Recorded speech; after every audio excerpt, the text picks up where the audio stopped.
ప్రభువైన యేసుక్రీస్తు నామమున మరలా ఈ నిన్నటి వరకు కార్యక్రమంలో మిమ్మల్ని కలుసుకోవడం ఎంతో సంతోషం. ఈరోజు కొన్ని ముఖ్యమైన విషయాలు అదిను ప్రపంచంలో సంచలనాత్మకంగా చెప్పుకునే 2-3 విషయాలు చూడబోతున్నాం. రండి మనం కార్యక్రమంలోనికి వెళ్దాం. మొదటిగా ఎంతో ప్రాముఖ్యమైన విషయం, మనం ముందుగానే దాని గురించి చెప్పుకున్నాం. ఏంటంటే సౌదీ అరేబియా కొంచెంగా తమ విధానాలను జారవిడుస్తూ లోక మర్యాదను అనుసరించే కార్యాలతో మమైక్యమవుతుందని, అది మంచి పరిణామం కాదని మనం చెప్పాం. ఎందుకంటే వాళ్ళు కొన్ని ముఖ్యమైన విధులను వారు పాటిస్తుండేవారు, అది వేదానుసారంగా ఉండింది. కాని వారు అది పాటిస్తుండేవారు, ఎంతో సంతోషంగా ఉండింది. కాని ఈరోజు సౌదీ అరేబియాలో బాహాటంగా లిక్కర్ షాప్ అంటే మద్య దుకాణాలు తెరవడానికి లైసెన్స్ ఇవ్వబడుతుంది. ఇదొచ్చి సాధారణ మార్పు కాదు, తలక్రిందుల మార్పు. మిగతా ఏ దేశాల్లోనూ లేదా, మీరు సౌదీ అరేబియాని మాత్రమే అడుగుతున్నారని చెప్పినట్లయితే సౌదీ అరేబియా దీనిని ఎంతగానో వ్యతిరేకించి ఈరోజు లోకంలో ఉన్న అన్ని దేశాలు కూడా ఆశ్చర్యపడే రీతిలో నియంత్రణగా ఉంచుకుంది. ఇప్పుడు క్రొత్తగా వచ్చిన రాజు తర్వాత కొంచెంగా మనమింతకుముందే ఎన్నో మాట్లాడున్నాం. కానీ ఇందులో ముగింపుగా ఏం చూస్తున్నామంటే చివరి కింగ్డము నాశనం కాబోతుంది. అంటే ప్రజాస్వామ్యం అధికారం పెరిగే కొద్దీ ఇప్పుడు ఇంగ్లాండ్లో రాజ్యాధికారం ఉన్న హౌస్ ఆఫ్ లార్డ్స్ అంటే ప్రైమ్ మినిస్టర్కి అధికారం ఉంది. చివరికి క్వీన్ దగ్గరికెళ్ళి ఒక సైన్ తీసుకుంటారు, ఇప్పుడు కింగ్ దగ్గర తీసుకుంటున్నారు. అయితే ఇక్కడ అలా లేదు. ఇక్కడొచ్చి అటువంటి రాజ్యాధికారం లేదు, రాజ్యభారం స్ట్రాంగ్గా ఉండేటువంటి ఎంతో ముఖ్యమైన స్థలమే ఇది. ఆ స్థలములో ఇప్పుడు ఇలా జరుగుతూ ఉంది. సో అక్కడ తేబడింది, చివరి రాజ్యభారము ముగింపుకొస్తుంది. మన కంటికి ముందుగా అక్కడ విప్లవం ఏర్పడి ప్రజాస్వామ్యం తలెత్తినా ఆశ్చర్యపడటానికి లేదు. ఇప్పుడు ముఖ్యమైన కార్యాలు చోటు చేసుకుంటూ ఉన్నాయి. సౌదీ అరేబియాలోని మార్పు మతానుసారంగా చెప్తున్నాను, లౌకికంగాను చెప్తున్నాను, అది ఎంతో గొప్ప ప్రపంచ మార్పుకు చోటు చేసుకునే విషయంగా ఉంటుంది. ఇందులో కొంచెంగా సౌదీ అరేబియా ఎంతో దూరంగా వెళ్ళిపోయింది. ఇప్పుడు దానికి ఎంతో ముఖ్యమైన చిహ్నంగా ఇది ఉంది. రండి మనము మరొక విషయాన్ని చూద్దాం. ఇది దేని గురించి చూసినట్లయితే మనమెంతో కాలంగా అప్డేట్ చేస్తూ ఉన్నాం, థర్డ్ వరల్డ్ వార్. ఈరోజు we are in the third world అని చెప్పే స్థాయికి లోకం వెళ్ళిపోయింది. స్వీడన్ అందులకు రెడీకమ్మని ప్రజలకు బాహాటంగా అనౌన్స్ చేస్తున్నారు. జర్మనీ వారు 4 దినాలు 10 దినాలుగా మారుస్తూ ఉన్నారు. ఎందుకంటే ఫ్యూచర్లో ఈ వార్ అనేది వచ్చిందంటే పూర్తిగా వర్క్ చేయలేరు. ముందుగానే వర్క్ ఫ్రమ్ హోమ్ అనేది మనం ప్రాక్టీస్ చేస్తూ ఉన్నాం. ఇప్పుడు జర్మనీ వారు 4 దినాలకైన ప్రాక్టీస్ని ఆరంభిస్తున్నారు. ఇక థర్డ్ వరల్డ్ వార్కైన అన్ని కార్యాలు ఎంతో వేగంగా జరుగుతున్నాయి. మనకి హెచ్కేఎల్ పుస్తకం ప్రకారం ఈ థర్డ్ వరల్డ్ వార్లో ఎవరొచ్చి జాయిన్ అవుతారు అనేది మన ఎక్స్పెక్టేషన్. ఒక్కొక్క దేశము జాయిన్ అయ్యింది. అంటే ఇరాన్ నుండి ఆరంభించి అట్లే పాలస్తీనా మరియు సిరియా నుండి అందరూ జాయిన్ అవుతూ వచ్చారు. చివరిగా రానున్న దేశము, ఎదురుచూస్తున్న దేశం ఏదంటే రష్యా. ఎందుకంటే బైబిల్ ప్రకారం ఏహెచ్కేల్ 38:2 ప్రకారం వారొస్తారని చూస్తున్నాం. ఇప్పుడు రష్యా వారి బార్డర్స్ లోపల దాదాపుగా 1,00,000 మంది సైనికులు రష్యా బార్డర్స్ దగ్గర ఈ నాటో దేశాలు నిలిపి ఉన్నాయి. ఈ రష్యా వారిని బలవంతంగా లాగినట్టుగా ఉంది. వారక్కడి నుండి బయలుదేరి వెళ్ళిపోలేదు. ఇప్పుడు నాటో దేశాలు వారి చుట్టూన్న దేశాలను అటాక్ చేస్తున్నారు. గతంలో లిబియా, తర్వాత ఇప్పుడు ఇరాన్ వారితో చేయి చేసుకుంటున్నారు. యుఎస్కి ఇరాన్కి నేరుగా వార్ స్టార్ట్ అయ్యింది. ఎందుకంటే ఇరాన్ డ్రోన్ ఒకటి యుఎస్ని తాకింది. అయితే ఇరాన్ చెప్తుంది అది మేము దాడి చేయలేదు, దానికి మేము కారణం కాదు. అయితే యుఎస్ ఇరాన్ వారే దీనికి కారణమని వారిపైన నెపం వేస్తూ ఉంది. సో ఈ వార్ స్టార్ట్ అయితే ఇరాను రష్యా వారి ముద్దు బిడ్డ. ముందుగానే అనేక మెసేజెస్ దీని గురించి చూశాం.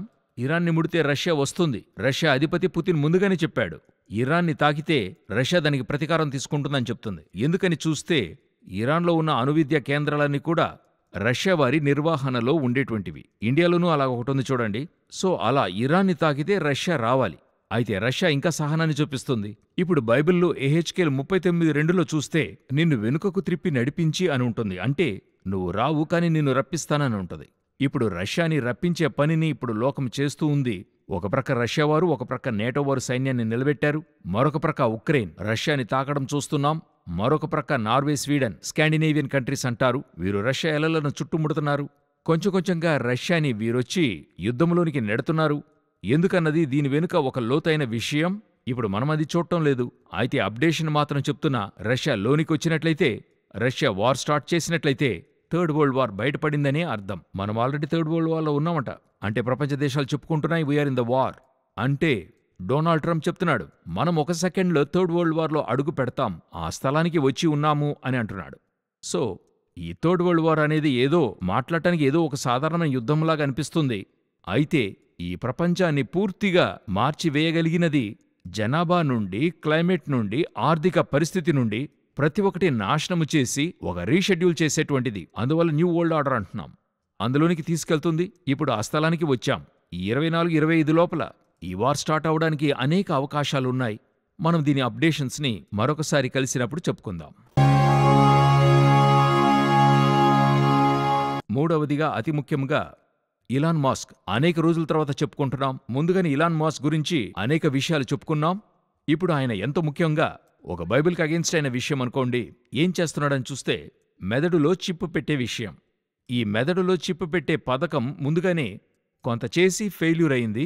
దాని తర్వాత ఏం చేశాడంటే వాలంటీర్స్గా దీనికి టెస్ట్ చేయడానికి మనుషులను అడిగాడు. దాని గురించి అప్డేట్ చేసున్నాం. ముందుగానే ఒక మనిషికి పందిగుండెను అమర్చారు. అది ఫెయిల్యూర్ అయి మనిషి చనిపోయాడు.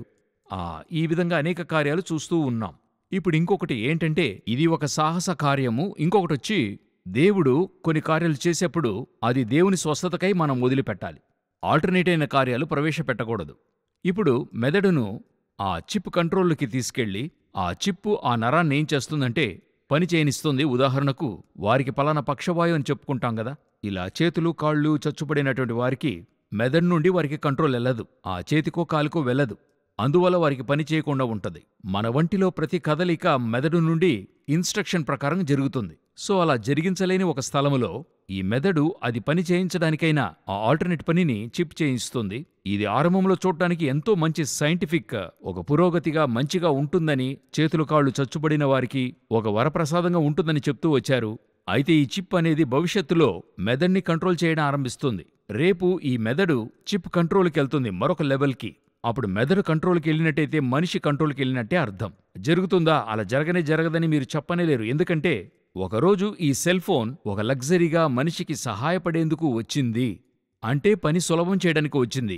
ఈరోజు ఈ సెల్ ఫోన్ మనిషిని ఏలనారంభిస్తుంది.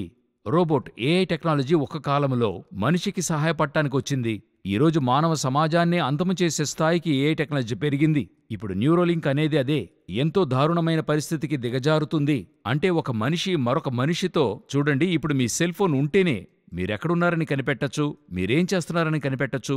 సమీపంలో ఒక కేసులో హైకోర్టు చెప్పింది ఆయన ఎక్కడున్నాడని చెప్పి అతని ఫోన్తోనే అది ట్రాక్ చేసి ఇవ్వండి చెప్పింది. ట్రాక్ చేసి దానితో కనిపెట్టారు. అంటే కొన్ని నెలలకు ముందుగా అతనెక్కడుండాడు అనేటువంటిది కనిపెట్టడం. ఇప్పుడు అదేవిధంగా ఒక సెల్ ఫోన్ ఉంచుకుని మనం కనిపెట్టగలమంటే మెదడులో చిప్పు పెట్టడం అంటే ఆలోచించండి. పూర్తి మనిషి ఏంటి థింక్ చేస్తున్నాడు అన్నంతవరకు కూడా కనిపెట్టచ్చు. వెరీ డేంజరస్ మూవ్ వెళ్తూ ఉంది. మనిషిని మనిషి కంట్రోల్ చేయకూడదు. మనిషిని మనిషి ప్రేమించాలి. అదే వాక్యం చెప్తుంది. ఇది అగెయిన్స్ట్ గాడ్. ఇది అగెయిన్స్ట్ గాడ్, అగెయిన్స్ట్ బైబిల్. దీని గురించిన అప్డేట్స్ వచ్చినప్పుడు మీకు మేం చెప్తాం. చివరిగా ఒక కార్యాన్ని చూడబోతున్నాం. బైబిల్లో అంత్యకాల సూచనల్లో ఇవన్నీ చూశాం గదా. అందులో దేవుడు చూపించిన మరొక సూచన మత్తయి 24లో జనము మీదికి జనమును అని అన్నాడు. ఇప్పుడు మీరు చూసినట్లయితే లోకమంతటా జనము మీదికి జనము ఏదో ఒక కార్యం జరుగుతూ ఉంది. ప్రొటెస్ట్ అన్నీ జరుగుతూ ఉన్నాయి. ఇప్పుడు ఐరోపా అంతటా కూడా ఒక గొప్ప ప్రొటెస్ట్ జరుగుతూ ఉంది. అదేంటని చూసినట్లయితే ఇటాలీలో ఉన్న ఫార్మర్స్ కానివ్వండి, అంటే వ్యవసాయకులు కానివ్వండి, ప్యారిస్ ఫ్రాన్స్లో ఉన్న వ్యవసాయకులు కానివ్వండి, వీరందరూ ఒక గొప్ప ప్రొటెస్ట్ చేయనారంభించారు. అదిను ఏ స్థాయికంటే తమ ఆహారాన్ని తీసుకెళ్లి రోడ్లో పడవేస్తున్నారు. పడవేసి చెప్తున్నారు మిగతా వారికి ఈ ఆహారం దొరకకూడదు, అంటే ధనవంతులకి ఇది దొరకకూడదని చెప్పి ఆహారాన్ని పడవేసి వారికి ఆహారం లేకుండా చేస్తున్నారు. ఇది ఒక రీతిలో కరువుకి లీడ్ చేయబోతుంది. సో ఇది జరుగుతూ ఉంది. ఐరోపా అంతటా కూడా ఇది వ్యాపిస్తూ ఉంది. అదే సమయంలో మరొక జనం మీదికి జనము. ఇది మనం ముందుగానే కొన్ని విషయాలను మనం షేర్ చేసి ఉన్నాం. దాని అప్డేషన్గా మీరు పెట్టుకోవచ్చు. అదేంటంటే అమెరికా యొక్క పతనం. ఎంతవరకు ఆ పతనమని చూసినట్లయితే టెక్సాస్ పర్టికులర్గా ఆ రాష్ట్రము అంటే గవర్నమెంట్కి అగేన్స్ట్గా ఉంది. జో బైడెన్ గవర్నమెంట్కి అగేన్స్ట్గా ఉంది. దాని పరిణామంగా ఎక్కడ వారు తమ్మును చుట్టూ ముడతారేమోనని వైట్ హౌస్ చుట్టూతో బందోబస్తు చేయబడింది. అది మాత్రం కాకుండా టెక్సాస్ చుట్టూతో వారు బందోబస్తు చేసుకున్నారు. ఇది ఎక్కడికి దారితీస్తుందంటే సివిల్ వార్, అంటే అంతర్గత యుద్ధానికి ఇది దారితీస్తుంది. అమెరికాలో జరుగుతుంది. ఇటువంటి సివిల్ వార్ అనేక సంవత్సరాల తర్వాత జరుగుతుంది. ఇది అమెరికాని వీక్ చేస్తుంది. అదే సమయంలో అమెరికా ఆర్థిక పరిస్థితి 10వ ర్యాంక్ క్రిందకి పడిపోయింది. అమెరికన్ మనీ ఈ రోజు వరల్డ్లో 10th ప్లేస్లో ఉంది. ఒక కాలంలో ఫస్ట్ ప్లేస్లో ఉండింది. అప్పుడే మనం చెప్పాం అమెరికా ఆర్థికంగా పడిపోతుంది, ఎందుకంటే మార్పు కార్యాలు జరగాలి. దీన్ని మీరు గమనించినట్లయితే సమీపంలో ఈ సివిల్ వార్ వస్తుందని పలు విధాలుగా మీడియా ద్వారా తెలియజేయబడింది. ఈరోజు ఆ సివిల్ వార్ స్టార్ట్ అయ్యే స్థలంలో ఉంది. అన్ని రాజ్యభారాలు ఒకరోజు తలెత్తుతాయి, అన్ని రాజ్యభారాలు ఒకరోజు పడిపోతాయి. ఇదే చరిత్ర నీతి. ఎటువంటి రాజ్యభారమునూ ఏ రాజునూ నిన్ను నిరంతరమైన వాడనని చెప్పనేలేడు. ఉన్నప్పుడు ఆ రాజు ఎంత వినయముగా, శాంతముగా ప్రజలకి మంచి చేసేవాడిగా ఉంటాడో అతని పేరు ప్రఖ్యాతి అతని తర్వాత కూడా చెప్పేదిగా ఉంటుంది. ఉన్నప్పుడు ఒక తెగవారిని హింసించి, ఒక తెగవారిని వేధించి, వారిని అలా పీడించినట్లయితే అతని రాజ్యభారం భూమిలో మాత్రం కాదు, అతని పేరే లేకుండా పోతుంది. దానికి హిట్లర్ ఎంతో గొప్ప ఉదాహరణ. అన్ని రాజ్యభారాలు అలాగే. ఇప్పుడు అమెరికా రాజ్యభారం పడుతుంది, మరొక సామ్రాజ్యం లేనున్నది. ఇది మనం ఎంతో కాలంగా చెప్తూ ఉన్నాం. ఇప్పుడు మన కంటికి ముందుగా అది జరుగుతూ ఉంది. దేవునికి చిత్తమైతే ఇంకా కొన్ని అప్డేట్స్తో రాకడ ఆలస్యమైతే మరొక నిన్నటి వరకు కార్యక్రమంలో మిమ్మల్ని కలుసుకుంటాం. God bless you.